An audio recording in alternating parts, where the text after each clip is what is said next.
Marissa Bodie.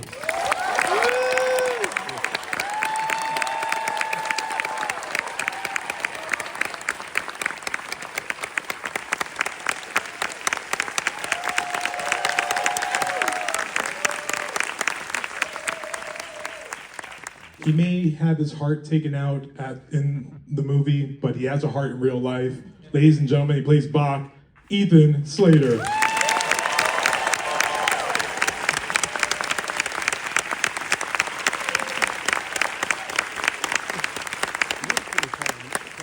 I just want to say real quick, every year I get a call from People Magazine if I want to be the sexiest man alive. And I know what you're thinking. Clayton, you're a shoo-in, why don't you do it? I know. But I feel that everyone needs representation. So what I did was I let the runner-up get it this year. And he actually is the most nominated male SAG nominee from this past year. He plays Fiero, ladies and gentlemen, Jonathan Bailey.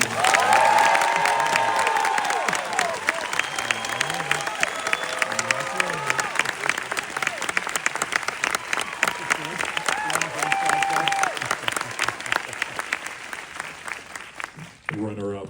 Oh, look at that. How you doing? Good to see you. All right. It's getting rowdy now. She's a girl in the bubble.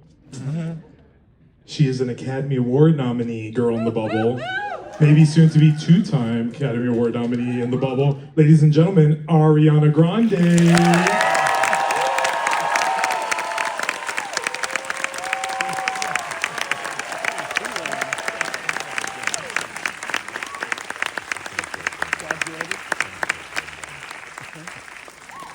And no good deed goes unpunished. 3 Oscar nominations to her name. She's green, but she's so perfect in every way. Ladies and gentlemen, the incomparable Cynthia Erivo.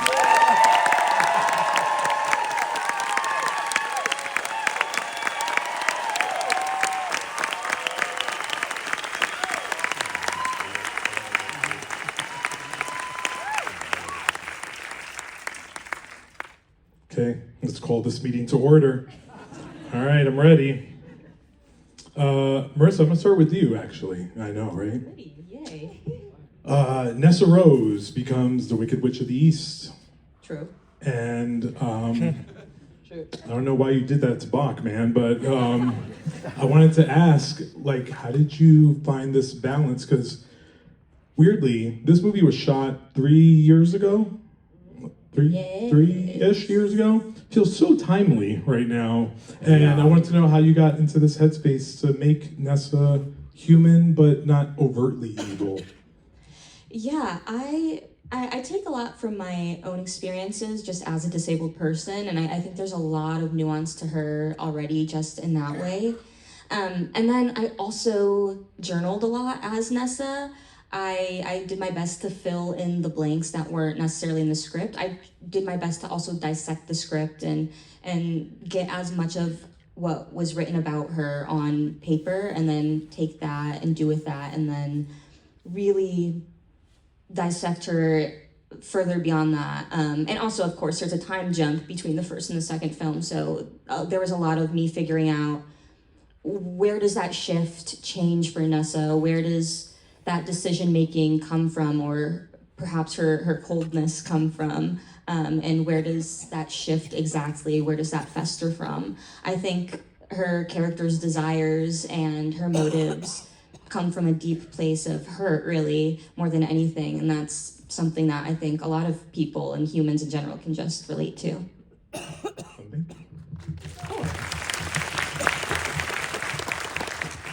Ethan, you wore a lot of prosthetics in this. Last year at the SAG Awards, now to be known as the Actors Awards next year, I was talking to you and you had told me when you transform into the Tin Man, or you were warning me, you said it's very disturbing.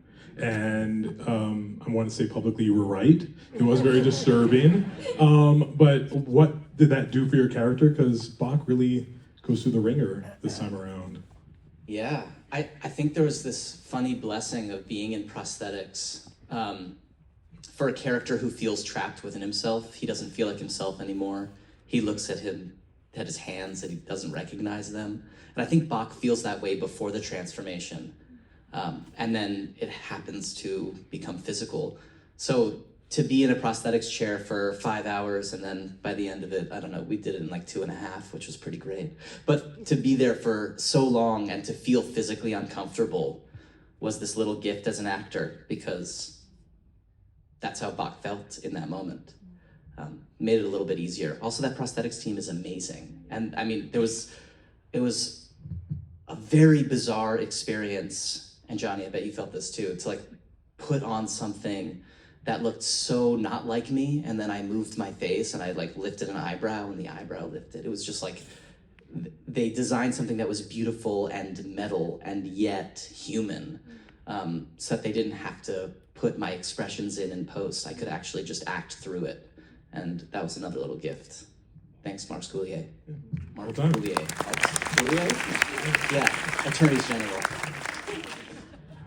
Johnny, you go from Prince Charming to revolutionary in this movie. You really take up the mantle and go for protection in a way that we know Fiero to do. How was that journey for you in getting into that mindset to, as you sit between two different loves in the movie? Yeah. I think I remember when I saw the musical in the theatre, however many years ago, I just remember, you know, all the characters go on these huge, incredible sort of transformations. Fiero's is obviously literal.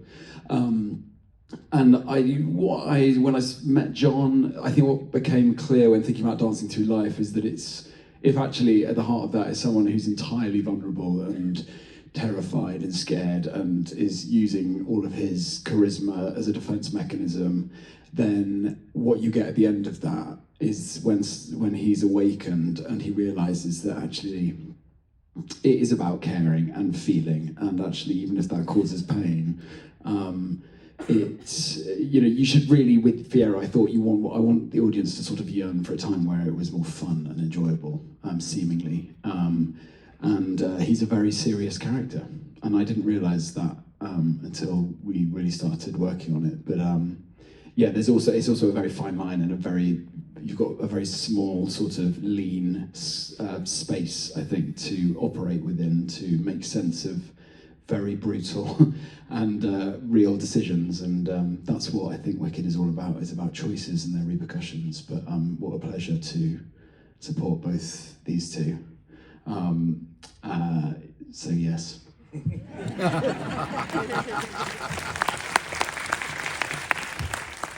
Ari, you've spoken about Glinda's early life with many around you, and how her origin story mirrors or even contrasts Elphaba's. When you were building this performance, how did you imagine Glinda and how that would carry and shape her in the second part of this movie?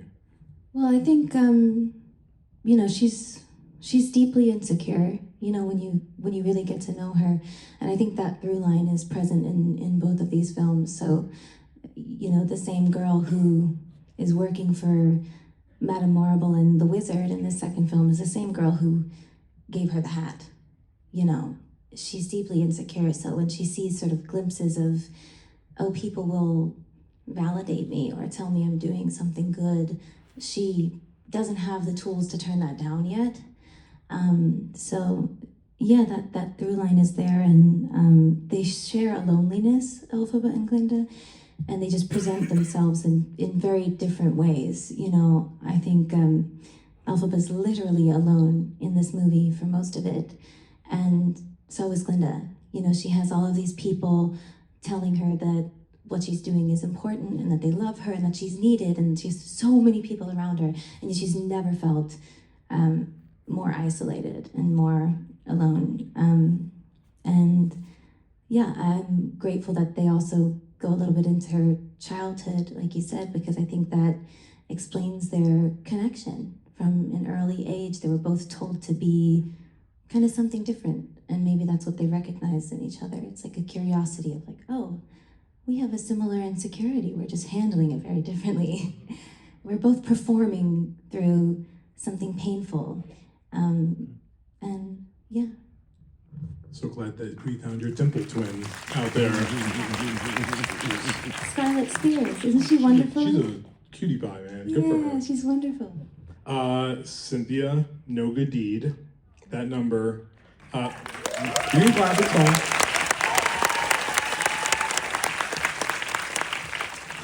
It's Alphaba's breaking point. She's had enough of everyone's crap. What preparation went into that performance? Because, you know, stress for you. Thank you. I don't want you to be stressed. Don't worry. I think what I love about this song is that I think it's actually the weakest moment for her. So it's her really surrendering to a thing that she's sort of been trying to push away. She's worked to try and build a better, I guess,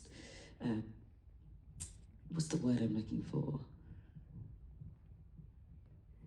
Yeah, a better a world for herself, basically. I think she wants people to see her as the good that she has inside. And I think because it's happened so often and other people's reflections have been forced on her, other people's perceptions and ideas have been forced on her at this point when she's lost so much, there is nothing left for her to give.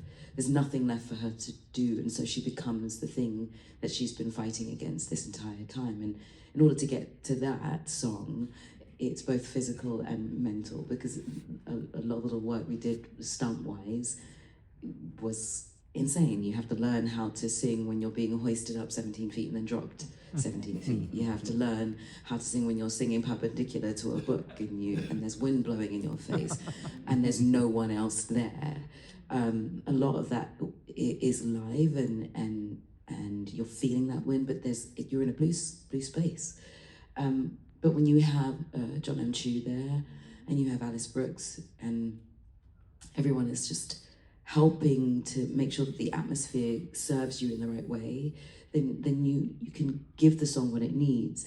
When I'm looking into the sort of the past and looking at my younger self and looking at Madame Morrible and looking at Nessa Rose and looking at Dr. Dillerman, they're not there, but I have enough at that point, because we'd filmed some of that, to know where I was and can put myself in the in situ, so I could, when I am looking at the past, it looks like I'm looking at someone and something that I remember. But it really was about the combination of the physical wire work that we had to do, the physical movement, and getting used to that so that my body was not surprised when it happened on the day, so that I couldn't sort of put that to the back of my mind. So when I am flying, it feels like I'm flying and it's nothing new.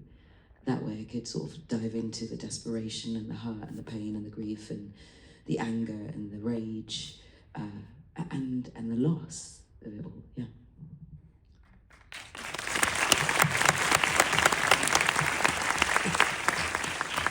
I'm very sad that Wicked is over, but I'm so glad we're not swinging you across the room anymore. Swing me across the room, what do you mean? I love it. It stresses me. It stresses me out so much. I love it so much. I know you do.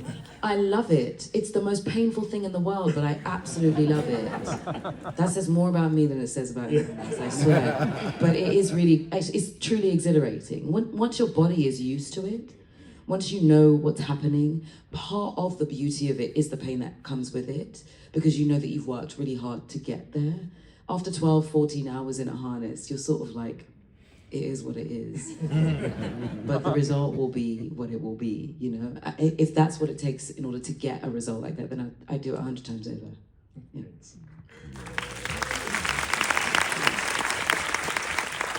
And that's why SAG-AFTRA has a stunt ensemble category, guys. Remember that. Okay, Ari and Cynthia, a question for you two together. I'm a self-proclaimed Wicked head. I've seen it on Broadway. I saw it with Adina and Kristen, by the way, so I've seen Heaven. It looks great. You guys, it's gonna be awesome. I've been warning people for a year now. We weren't ready as a nation for good. We weren't ready to take that in. And for me, maybe the shot of the year is the split door. Yeah. Ari like losing it, Cynthia losing on the other side. It is one of the most beautiful shots. Can you tell me what it was like filming that in the moment? Because John Chu told me he broke a wall, or he had to break a wall in order to get that shot at the last minute. Oh, it was devastating. Yeah. Truly. I mean, it was really painful. You know, they're long shoot days, of course, and it feels real every single time. And, you know, your brain knows you're acting, but your body doesn't know. So it was kind of a very mentally strenuous few days, really. But yeah, we had such beautiful support. John is the most incredible,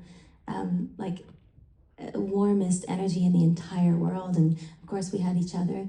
And yeah, it was beautiful, but it was really mentally exhausting. We used to text each other at the end of those days and say, we are husks. Husks. We are shells of human. What we once were is not what we are today. We're Not at empty, all, no. beyond empty. Yeah. So of course it was just really beautiful, but emotionally demanding and special. And that shot when they broke the wall down, I remember Simon on the B camera, who was on the opposite side of the wall.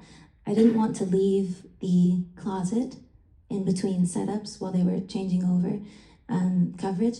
And I just stayed there because I just wanted to stay there. And it was really sweet. It was really quiet. And he just held his hand through the broken wall. There's a little hole. And he just held my hand. It was really sweet. And that's the kind of support that we had. And yeah, those days were beautiful, but they were hard. They were right? hard. They were really, they really Please. were. Yeah. My goodness.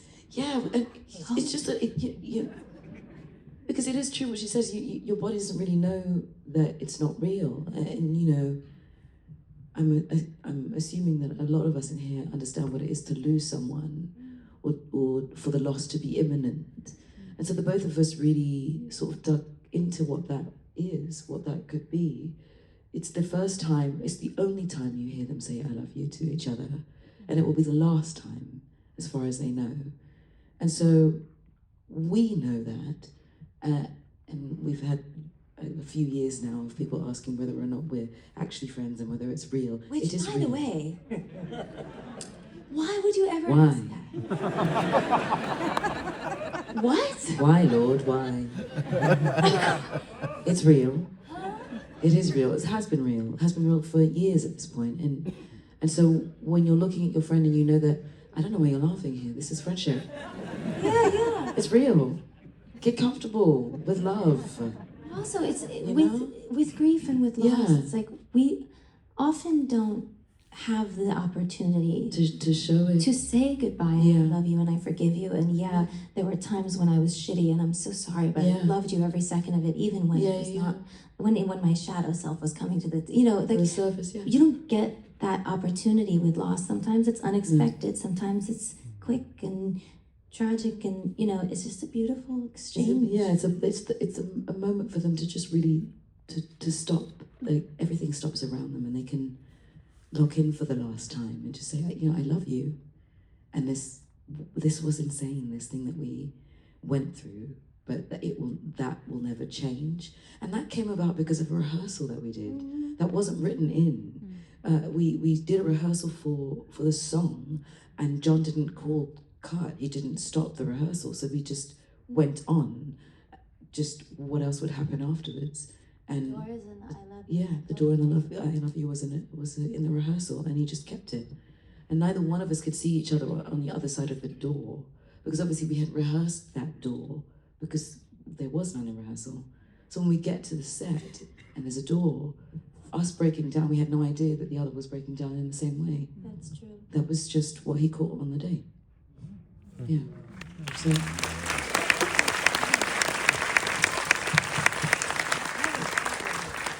It's just so funny because then they're like, all right, lunch, and we're like, okay, yeah, lunch.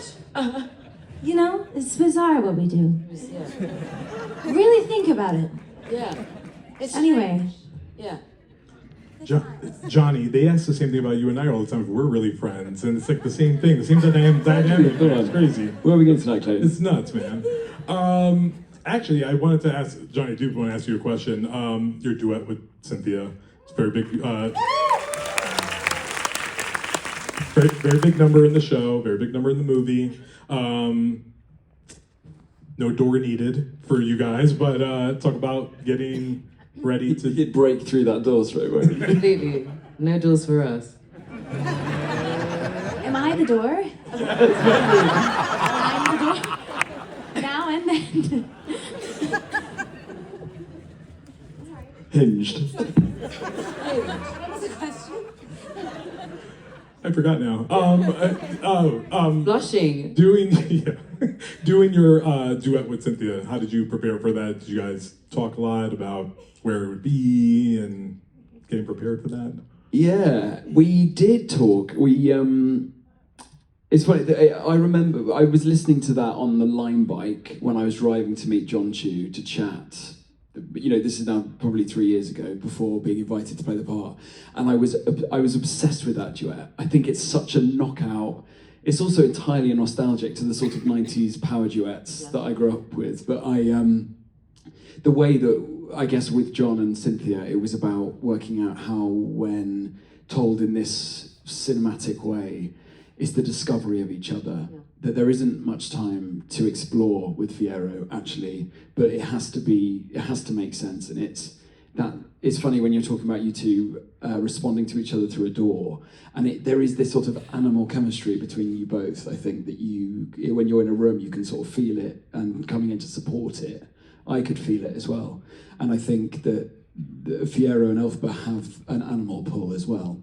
And so it was working that out. And I think most of the work before we got on set was just how you pace it, and slightly shifting the presentation of the story as being one of Elphaba experiencing what it is to have someone in this space that she has created for herself, the only safe space she might ever have found.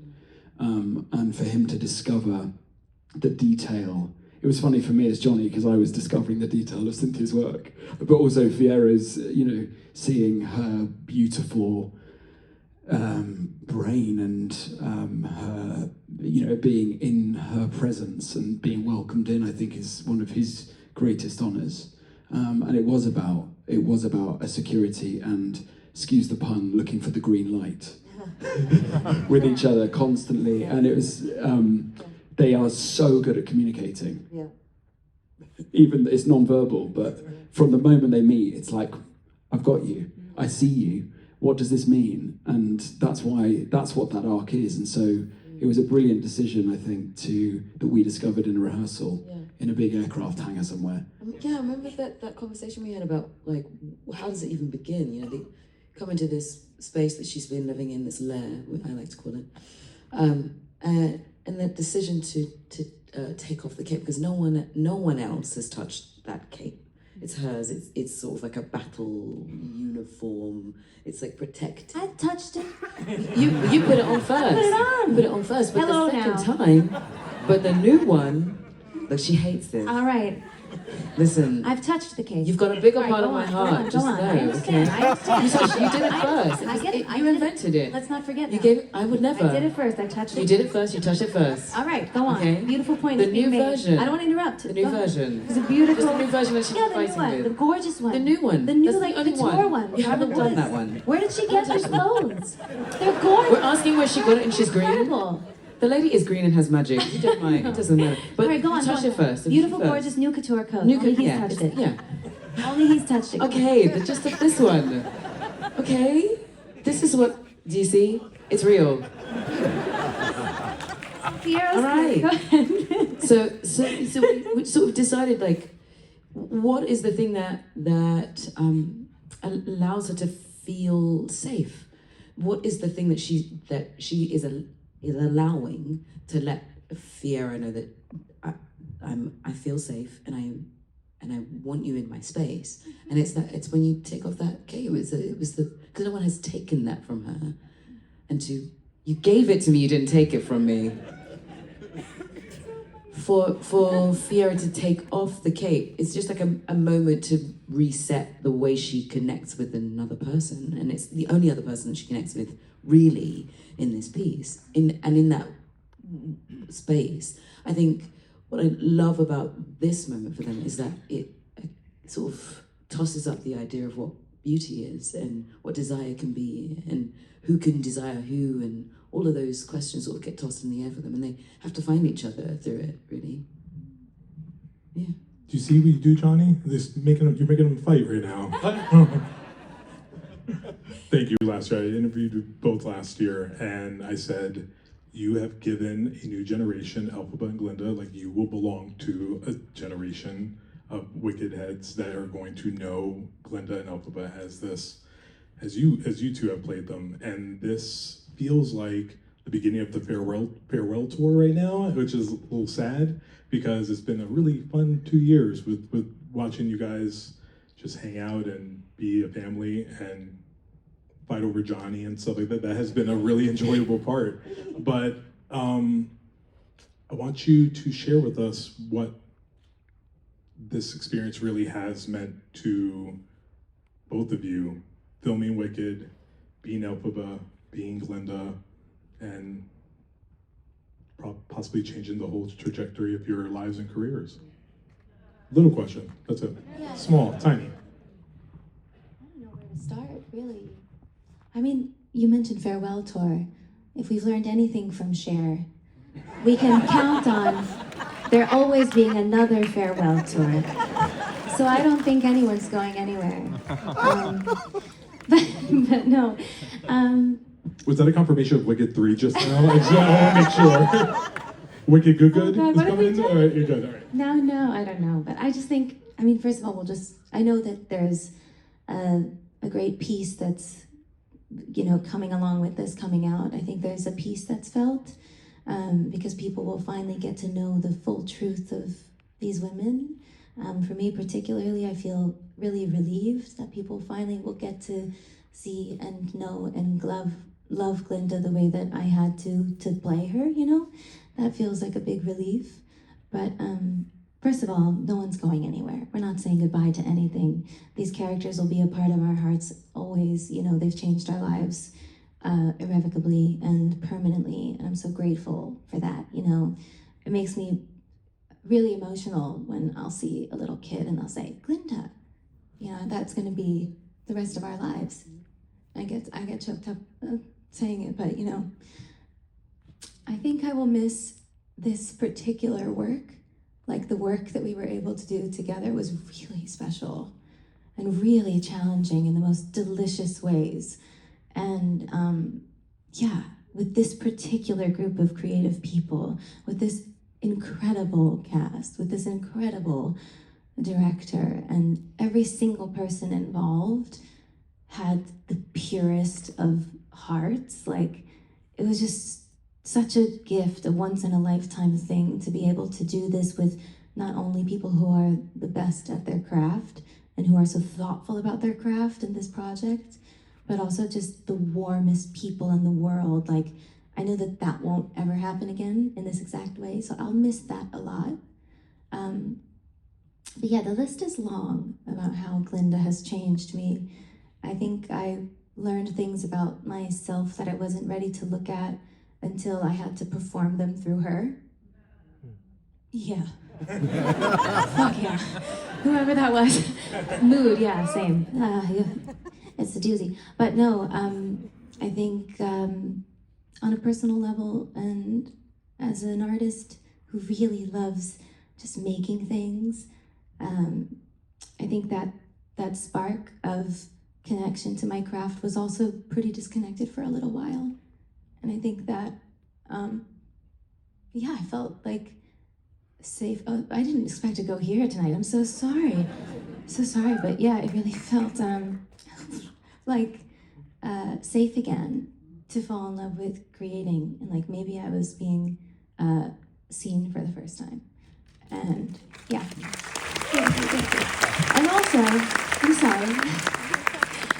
sorry, and also just being able to do it with Cynthia, who I have a lifelong sister in, was absolutely the greatest gift of my life. Like, it couldn't have been anyone else. It just was so destined and so incredible, and I'm so grateful for what we have exchanged as well. Yeah.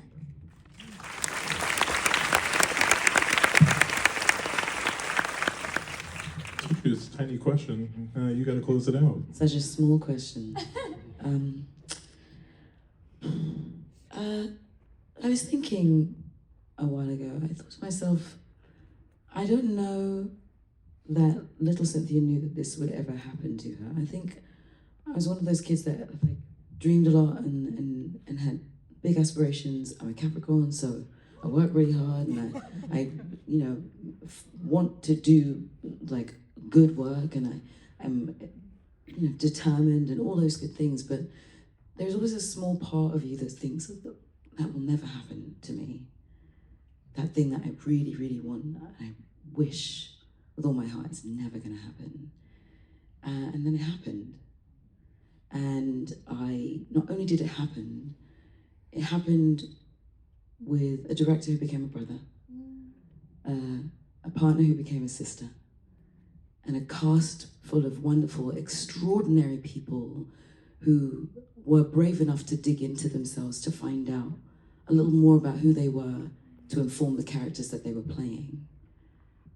And which then forced me to excavate some of the things that I had been sort of stamping on and putting under my feet because I was too scared to look at them.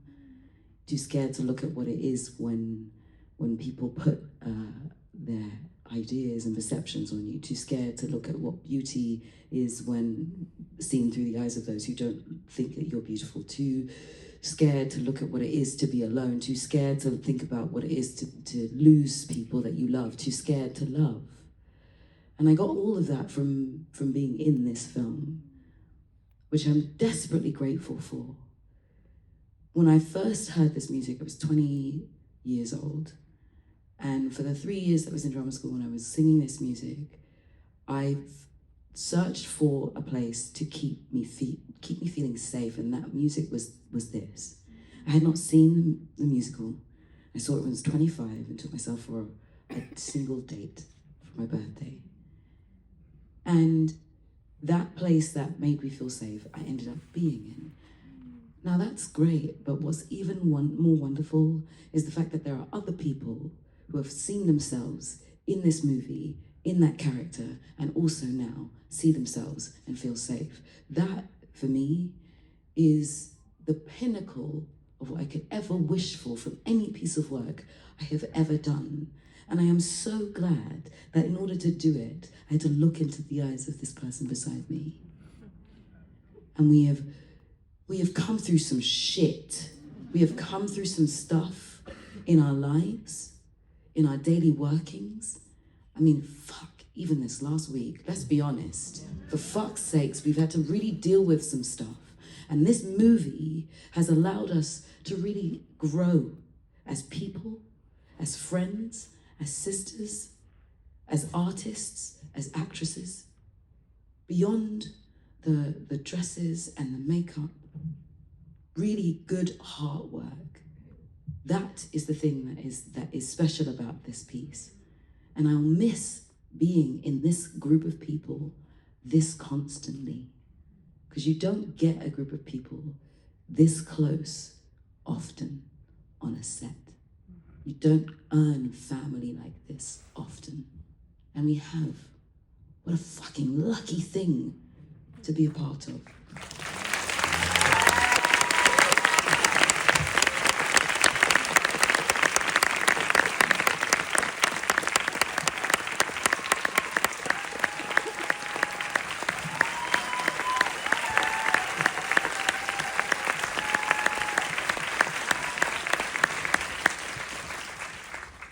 So you're not friends.